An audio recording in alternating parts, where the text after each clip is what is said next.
मौलिक अधिकार पढ़ रहे हैं, देख रहे हैं, जिसमें से हम लोगों ने समानता का अधिकार, स्वतंत्रता का अधिकार, शोषण के विरुद्ध अधिकार, धार्मिक स्वतंत्रता का अधिकार पढ़ लिए हैं। अब इसी के अंतर्गत हम आज देखने वाले हैं संस्कृति तथा शिक्षा का अधिकार। क्या देखने वाले हैं? संस्कृति तथा शिक्षा का अधिकार। संस्कृति तथा शिक्षा का अधिकार, जिसके लिए आर्टिकल है या अनुच्छेद है 29 और 30। कौन कौन से? तो 29 और 30। संस्कृति तथा शिक्षा का अधिकार, जिसके लिए आर्टिकल कौन कौन से? तो 29 और 30। क्लियर है? चलो इसी में आगे देखते हैं। आर्टिकल नंबर 29 या अनुच्छेद नंबर 29। आर्टिकल नंबर 29 या अनुच्छेद नंबर 29 का संबंध है हमारा अल्पसंख्यक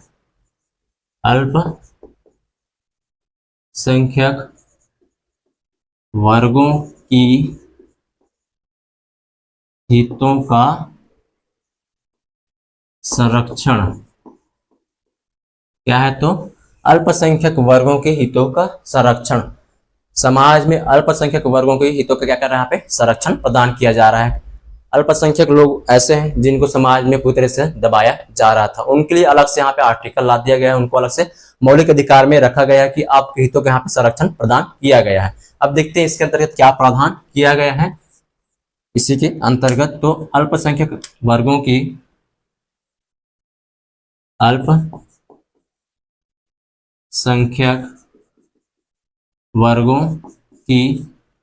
भाषा, लिपि तथा संस्कृति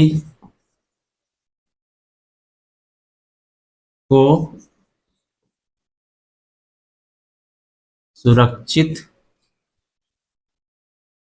रखने का अधिकार प्रदान किया गया है। अधिकार प्रदान किया गया है।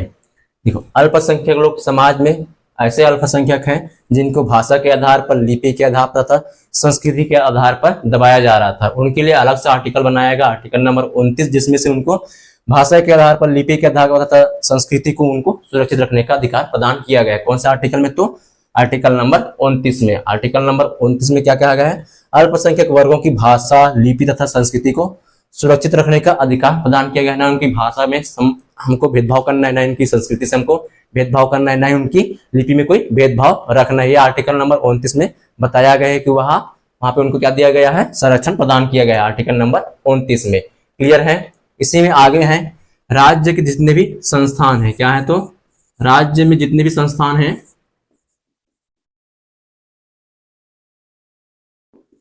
राज्य के जितने भी संस्थान हैं, राज्य संस्थान में इनको इन सभी के आधार पर वंचित नहीं किया जा सकता। अब कौन कौन से इनके आधार हैं? जैसे कि वंचित नहीं किया जा सकता,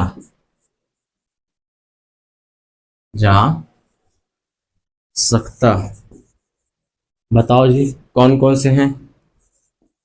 देखो, भाषा के आधार पर उनको वंचित नहीं किया जा सकता, कोई भी संस्थान हो गए। राज्य की लिपि के आधार पर, उनकी संस्कृति के आधार पर कि आपकी संस्कृति, आपकी पहनावा अलग है, कि उनको वहां से वंचित नहीं किया जा सकता। ये किसमें है? तो आर्टिकल नंबर 29 में इसको रखा गया। आर्टिकल नंबर 29 का संबंध किससे? तो अल्पसंख्यक हितों की संरक्षण। आर्टिकल नंबर 29 हमारा ये कहता है कि समाज में जितने भी अल्पसंख्यक वर्ग हैं उनके हितों का संरक्षण आर्टिकल नंबर 29 के अनुसार किया गया है। उनकी भाषा के आधार पर, लिपि के आधार पर, उनको संस्कृति के आधार पर उनको वंचित नहीं किया जा सकता कुछ भी चीज से। क्लियर है? ये रहा हमारा आर्टिकल नंबर 29 का संबंध। ना नोट करो। उसका देखेंगे आर्टिकल नंबर 30, संस्थानों की स्थापना तथा आर्टिकल नंबर 30। आर्टिकल नंबर 30 में क्या है? तो शिक्षण संस्थानों की स्थापना तथा प्रशासन का अधिकार। क्या है जी? शिक्षण संस्थानों की स्थापना तथा प्रशासन प्रशासन का अधिकार तथा प्रशासन का अधिकार, शिक्षण संस्थानों की स्थापना तथा प्रशासन का अधिकार। यह है आर्टिकल नंबर 30। आर्टिकल नंबर 30 पहले हमने देखे हैं संस्कृति के आधार पर, भाषा के आधार पर, लिपि के आधार पर देख लिए हैं। ठीक, अब देखने वाले कौन से आधार पर? शिक्षा के आधार पर, मतलब शिक्षण संस्थानों की स्थापना तथा प्रशासन का अधिकार। आर्टिकल नंबर कौन सा है? तो आर्टिकल नंबर 30 है। आर्टिकल नंबर कौन सा? तो जी आर्टिकल नंबर 30। इसी में है धर्म तथा भाषा, धर्म तथा भाषा के आधार पर, भाषा के आधार पर सभी अल्पसंख्यक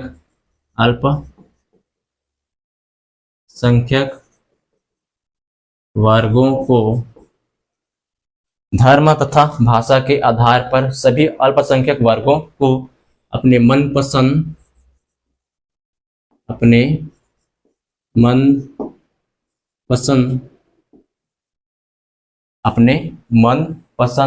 शिक्षण संस्थानों की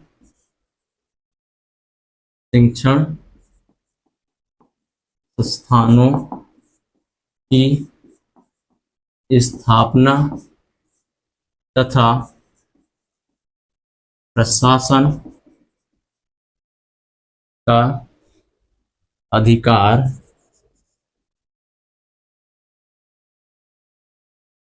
प्रदान किया गया है।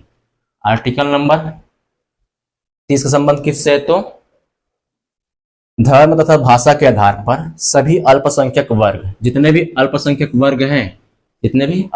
वर्ग हैं उनको धर्म तथा भाषा के आधार पर अपने मनपसंद शिक्षण संस्थानों की स्थापना, वह अपने मनपसंद शिक्षण संस्थानों की स्थापना कर सकता है। साथ साथ वहां प्रशासन को उनको अधिकार प्रदान किया गया है, अधिकार को वहां पे उनको प्रदान किया गया है, प्रशासन करने का वहां पे अधिकार प्रदान किया गया है। तो आर्टिकल नंबर 30 का संबंध किससे है? तो धर्म तथा भाषा के आधार पर सभी अल्पसंख्यक वर्गों को अपने मनपसंद शिक्षण संस्थानों की स्थापना तथा प्रशासन करने का अधिकार, प्रशासन का अधिकार प्रदान किया गया है। किसमें? तो आर्टिकल नंबर 30 में।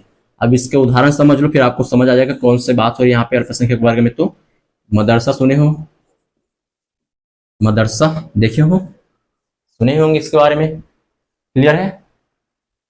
क्लियर है? यहाँ पे मदरसा में क्या होता है? पढ़ाई होता है। कौन से? वो उनके धर्म के बारे में होता है और उनकी भाषा के में भी होता है, वो उनकी अलग सी भाषा है वहां पे।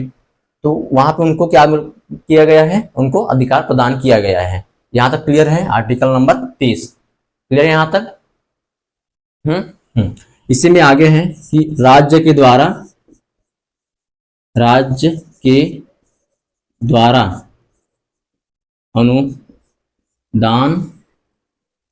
अनुदान प्रदान करने के लिए किसी भी तरह से वंचित नहीं किया जाएगा या फिर भेदभाव नहीं किया जाएगा। वंचित नहीं किया जाएगा। क्लियर है? राज्य के द्वारा अनुदान प्रदान करने के लिए किसी भी तरह से उनको वंचित नहीं किया जाएगा। किसको? तो अल्पसंख्यक वर्ग को। इसको जी अल्पसंख्यक वर्ग को राज्य के द्वारा अनुदान प्रदान करने के लिए किसी भी तरह से उनको वंचित या भेदभाव नहीं किया जा सकता कि आप अल्पसंख्यक वर्गों से हैं, कि आप अल्पसंख्यक वर्गों से करके। ठीक है? कैसे समझ आया? अल्पसंख्यक कौन हो गया? मैं इसीलिए बोला था थोड़ा सा समझना। ये रहा हमारा आर्टिकल नंबर 30 का संबंध। आर्टिकल नंबर 29 का संबंध किससे? तो अल्पसंख्यक वर्गों की हितों का पहले वहां पे संरक्षण हो रहा है। पहले क्या दे रहे हैं? अल्पसंख्यक वर्गों को संरक्षण प्रदान कर रहे हैं उनकी हितों को। किस आधार पर? तो लिपि के आधार पर, भाषा के आधार पर, संस्कृति के आधार पर। ठीक है? और राज्य के कोई भी संस्थान हो उनके इस आधार पर वंचित नहीं किया जा रहा है। क्लियर है? अब आते हैं आर्टिकल नंबर 30। आर्टिकल नंबर 30 में है शिक्षण संस्थानों की स्थापना तथा प्रशासन का उनको क्या है? अधिकार प्रदान किया गया है। वह अपने धर्म के हिसाब से, अपने धर्म तथा भाषा के आधार पर अल्पसंख्यक वर्गों की धर्म तथा भाषा के आधार पर सभी अल्पसंख्यक वर्गों को अपने मनपसंद शिक्षण संस्थानों की स्थापना तथा प्रशासन को उनको अधिकार प्रदान किया गया है। तो वहां पे क्या पढ़ाई होगा, उनके धर्म से पढ़ाई होगा, तो उनको अपने धर्म के बारे में अपने भाषा के आधार पर उनको क्या किया गया, अलग से आर्टिकल रखा गया उनको अलग। हम लोग ने आर्टिकल नंबर 29 और आर्टिकल नंबर 30 देख लिए हैं। अब देखने वाले हैं आर्टिकल नंबर 32।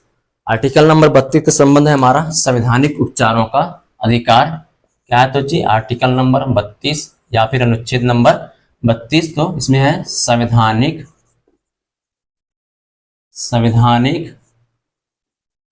उपचारों का अधिकार।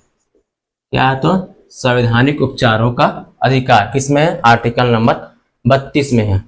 आर्टिकल नंबर 32 देखो एक बार समझो इसको अच्छे से।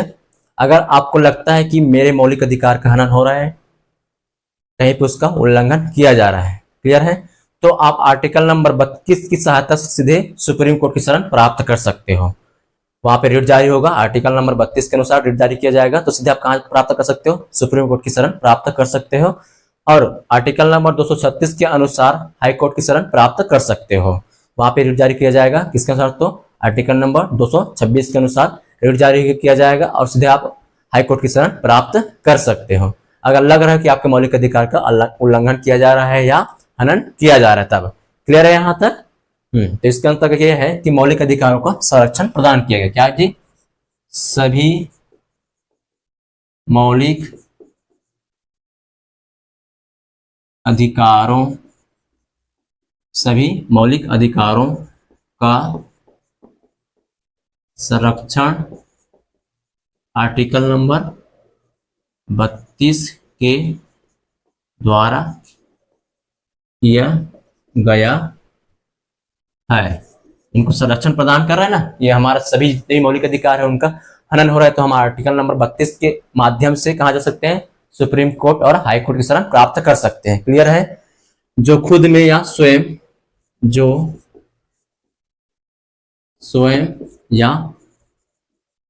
खुद में मौलिक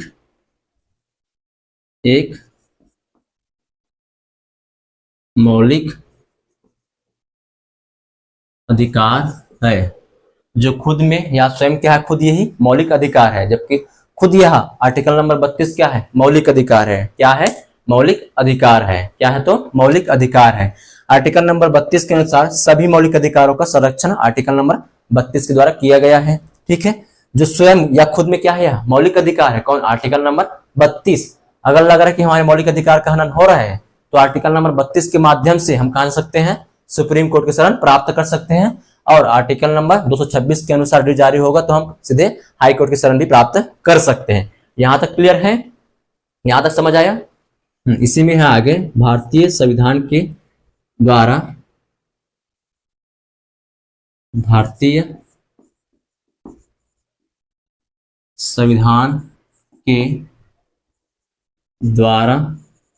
अपने नागरिकों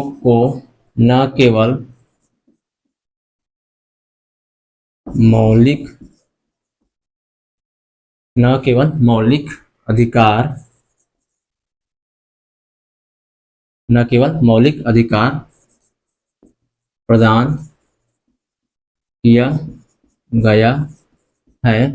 भारतीय संविधान के द्वारा अपने सभी नागरिकों को न केवल मौलिक अधिकार प्रदान किया गया है, बल्कि उनको लागू कराने का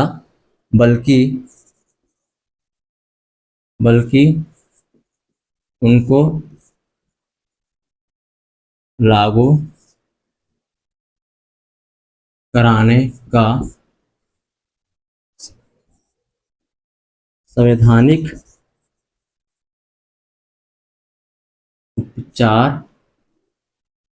उपचारों का अधिकार प्रदान किया गया है। क्लियर है। भारतीय संविधान के द्वारा अपने सभी नागरिकों को न केवल मौलिक अधिकार प्रदान किए गए, बल्कि उनको लागू कराने का संवैधानिक उपचार प्रदान किए गए। क्या प्रदान किए गए, तो संवैधानिक उपचार प्रदान किए गए हैं। संवैधानिक उपचार क्या किए हैं, प्रदान किए गए हैं। क्लियर है? तो आर्टिकल नंबर 32 क्या है? तो संवैधानिक उपचारों का अधिकार। क्या है? तो संवैधानिक उपचारों का अधिकार। अगर लग रहा है कि हमारे मौलिक अधिकार का हनन हो रहा है तो हम आर्टिकल के माध्यम से, आर्टिकल नंबर 32 के माध्यम से हम सीधे कहा सकते हैं, सुप्रीम कोर्ट की शरण प्राप्त कर सकते हैं। क्लियर है?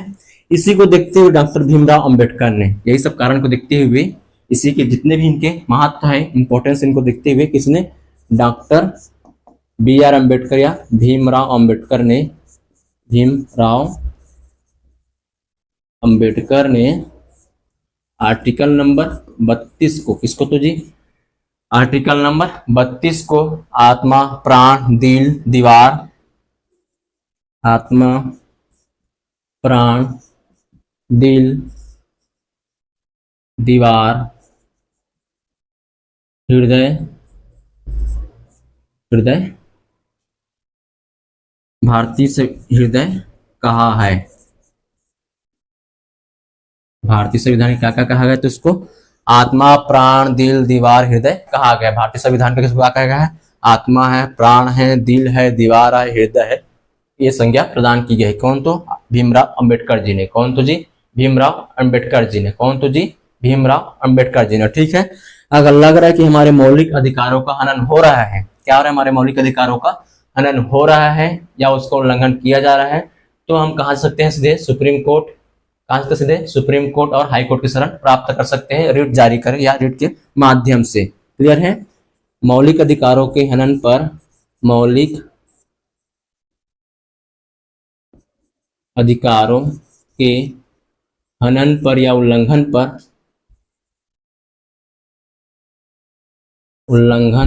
पर हम सीधे सर्वोच्च, हम सीधे आर्टिकल या अनुच्छेद 32 के अनुसार सर्वोच्च न्यायालय या सुप्रीम कोर्ट तथा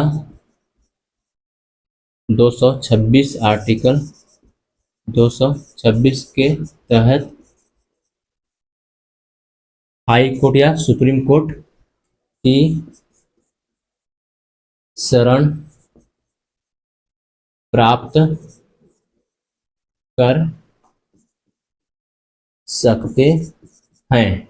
क्लियर है? अगर लग रहा है मौलिक अधिकारों का उल्लंघन होने पर या उल्लंघन पर, हम सीधे आर्टिकल नंबर 32 के अनुसार कहां जा सकते हैं, सुप्रीम कोर्ट तथा आर्टिकल नंबर 226 के तहत कहां जा सकते हैं, हाई कोर्ट की शरण प्राप्त कर सकते हैं। यहां तक क्लियर है? कहां जा सकते हैं जी? किसके माध्यम? तो रिट जारी कर। किसके माध्यम से? रिट जारी कर। रिट जारी कर। अब ये रिट क्या है आगे मैं पढ़ाऊंगा। क्लियर है? यहां तक सभी को समझ आया कि आर्टिकल नंबर 32 का संबंध किससे? तो संवैधानिक उपचारों का अधिकार। आर्टिकल नंबर 32 क्या? तो संवैधानिक उपचारों का अधिकार। सभी मौलिक अधिकारों को आर्टिकल नंबर 32 के तहत संरक्षण प्रदान किया गया है तथा यह खुद में क्या है, एक मौलिक अधिकार है। हमारे मौलिक अधिकार खुद में यह मौलिक अधिकार है। अगर लग रहा है कि इसका हनन हो रहा है, आर्टिकल नंबर 32 के तहत लग रहा है कि हमारे मौलिक अधिकार का हनन हो रहा है, तो हम इसके तहत कहा सकते हैं, सुप्रीम कोर्ट की शरण प्राप्त कर सकते हैं। क्लियर है? यहां तक इतना पर नोट करो, उसके बाद बताऊंगा ये रिट क्या है। ये रिट क्या है अभी बताऊंगा। क्लियर है? चलो इतना नोट करो। 32 से संबंध किससे है? तो संवैधानिक उपचारों का अधिकार। क्लियर है? इसी में हम आगे देखेंगे रिट। क्या देखना है? रिट क्या देखना है? तो जी रिट हमारे पास है 5 प्रकार से। कितने प्रकार के? तो 5 प्रकार से रिट जारी किया जाता है। कितने तरह से? 5 प्रकार से। ठीक है? पहला है बंदी प्रत्यक्षीकरण। क्या? तो बंदी प्रत्यक्षीकरण। बंदी प्रत्यक्षीकरण से आशा या तात्पर्य यह है कि सह शरीर प्रस्तुत करना। क्या है? सह शरीर प्रस्तुत करना। सह शरीर प्रस्तुत करना। क्लियर है? देखो, अगर किसी व्यक्ति को विधि की स्थायी प्रक्रिया द्वारा गिरफ्तार किया जाता है तो सही है। अगर लग रहा है न्यायालय को वह विधि की स्थायी प्रक्रिया द्वारा उनको गिरफ्तार नहीं किया जाता है तो उनको क्या कर दिया जाता है? छोड़ दिया जाता है। क्या किया जाता है? छोड़ दिया जाता है। जिसको कहा गया है बंदी प्रत्यक्षीकरण में सह शरीर से प्रस्तुत कीजिए, न्यायालय में सह शरीर प्रस्तुत कीजिए। क्लियर है? आर्टिकल नंबर 32 के अंतर्गत क्या किया जाता है? रिट जारी किया जाता है, जिसमें पहला रिट हमारा बंदी प्रत्यक्षीकरण मतलब सह शरीर प्रस्तुत करना। क्या? सह शरीर प्रस्तुत करना। क्लियर है? न्यायालय में किसी भी व्यक्ति को सह शरीर प्रस्तुत किया जाता है तथा वहां पे देखा जाता है कि उनको विधि की स्थायी प्रक्रिया द्वारा या गलत विधि की स्थायी प्रक्रिया द्वारा गिरफ्तार तो किया गया है या नहीं किया गया है, कि गलत तरीके से उनको गिरफ्तार किया गया है। अगर गलत तरीके से उनको गिरफ्तार किया गया है तो उनको छोड़ दिया जाता है, उनको छोड़ दिया जाता है। क्लियर है? 13 हमारा बंदी प्रत्यक्षीकरण। क्या है? तो बंदी प्रत्यक्षीकरण। दूसरा है अधिकार पृच्छ। क्या है? तो अधिकार पृच्छ। क्या है? तो जी अधिकार पृच्छ, पृच्छ है ना, अधिकार पृच्छ। इसमें पूछा जाता है कि किस अधिकार से, किस अधिकार से, किस अधिकार से,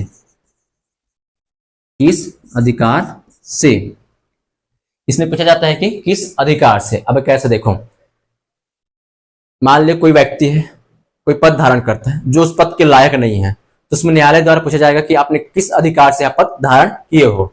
क्लियर है? इसमें उदाहरण समझो। होता है कि चलो आपका तबियत खराब हो गया, ऑपरेशन चल रहा है, आपका हार्ट का ऑपरेशन चल रहा है, ठीक है। हार्ट में देखा जा रहा है कि 25-3 लड़कियां हैं, चलो ठीक है उसको हटाओ, कितनी लड़कियां हैं? 25-3 लड़कियां हैं, वो अलग मैटर है, ठीक। उसके बाद होता है कि एक और अलग सा पेशेंट आता है जो भी एकदम इमरजेंसी है, उनको भी क्या है? इमरजेंसी। और जो आपके साथ लगा हुआ डॉक्टर है, पूरे एमबीबीएस डॉक्टर आपके साथ लगा हुआ है। अब डॉक्टर वहां पे ऑपरेशन कर रहा है, आपका चीराफाड़ी कर रहा है। अब देख रहे हैं कि वहां पे इमरजेंसी केस आया है, इमरजेंसी केस आया है, आपको स्वीपर बुला रहे हैं कि सर यहाँ भी इमरजेंसी केस, इसको देख लीजिए। आप सोच रहे हो कि यार मैं तो पहले इनको देख लूं क्योंकि इनका मैं ऑपरेशन कर रहा हूँ। क्लियर है? और उसके बाद वह चला गया कहाँ? स्वीपर। स्वीपर देख रहा है कि इनकी तबियत बहुत ही ज्यादा खराब है, बहुत ही ज्यादा खराब है।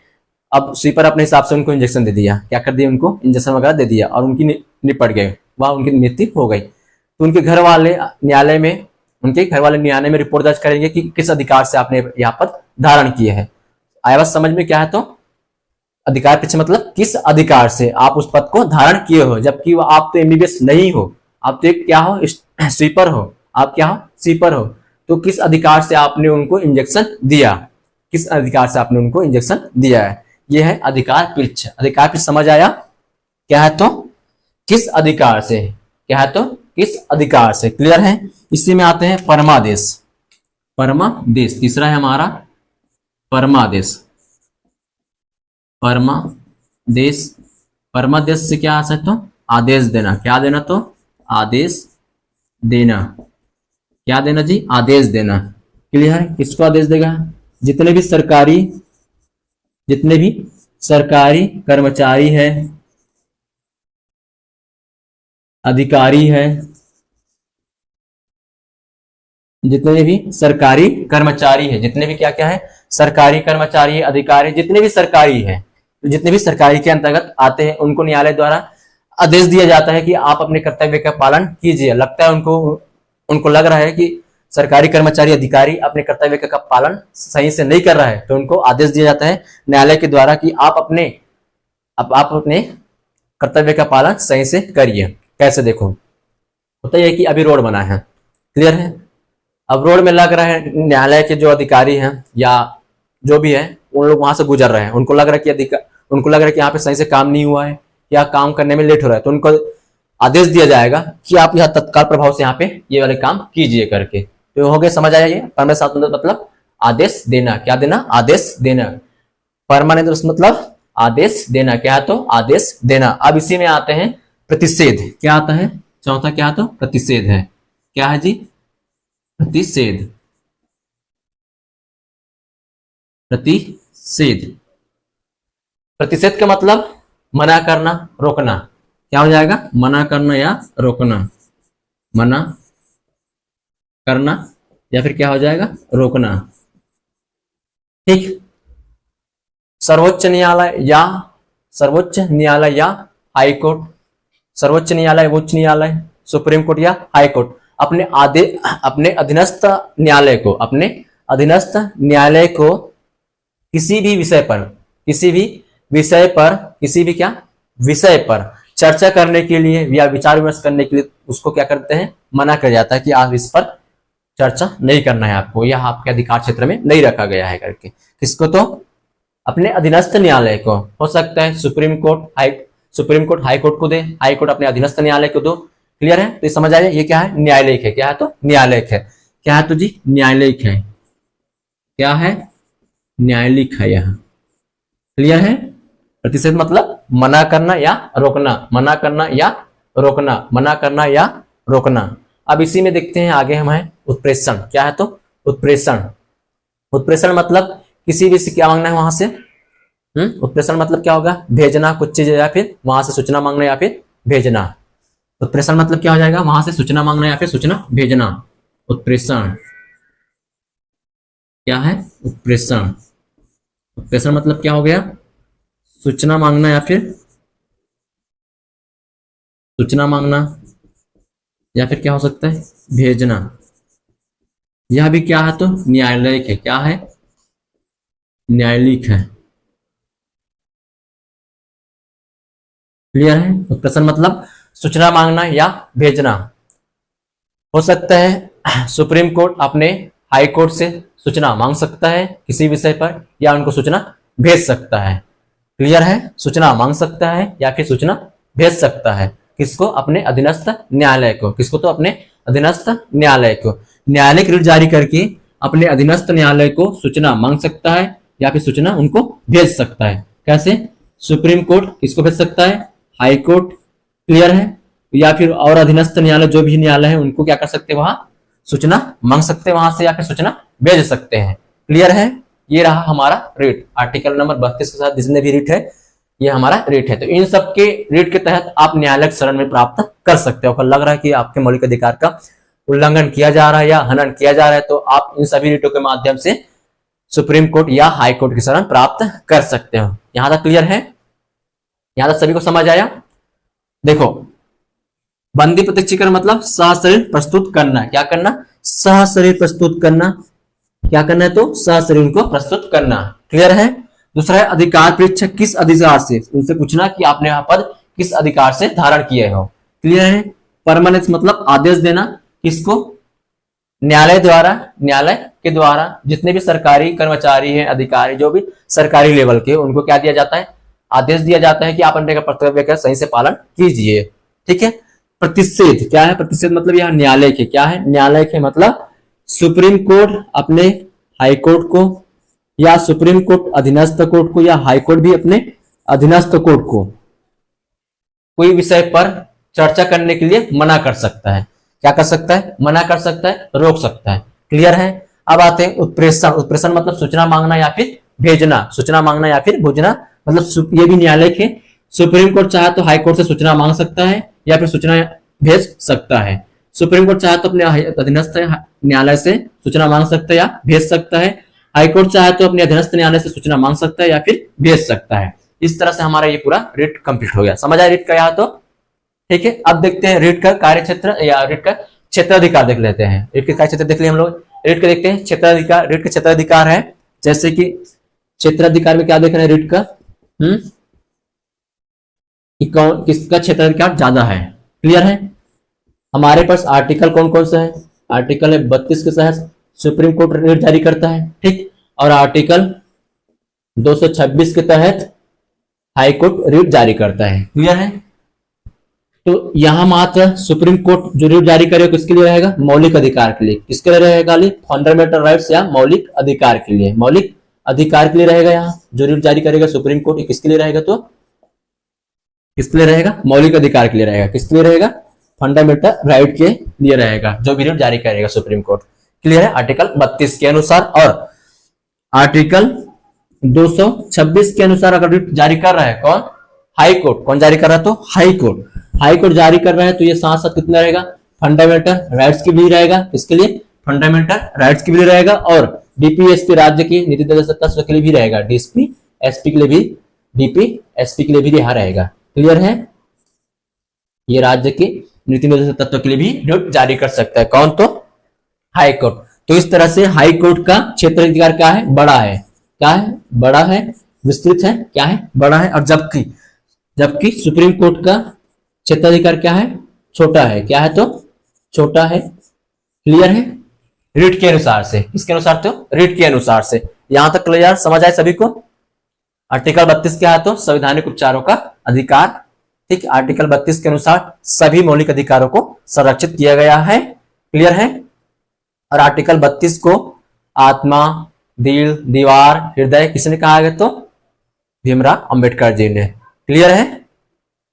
यहां तक सभी को समझ आया? अधिकार पृष्ठ क्या है? तो बंदी प्रत्यक्षीकरण, सशरीर प्रस्तुत करना। अगर आपको गलत तरीके से गिरफ्तार तो नहीं किया गया, यहाँ न्यायालय में देखा जाता है, तो उसको बोलता जाए कि आप किसी को सशरीर प्रस्तुत कीजिए। क्लियर? 24 घंटे के भीतर क्या किया जाता है? आपको न्यायालय में पेश किया जाता है ना। क्लियर है यहां तक? यहां तक किसी को कोई डाउट? चलो फिर आज की क्लास हम यहीं तक रखते हैं।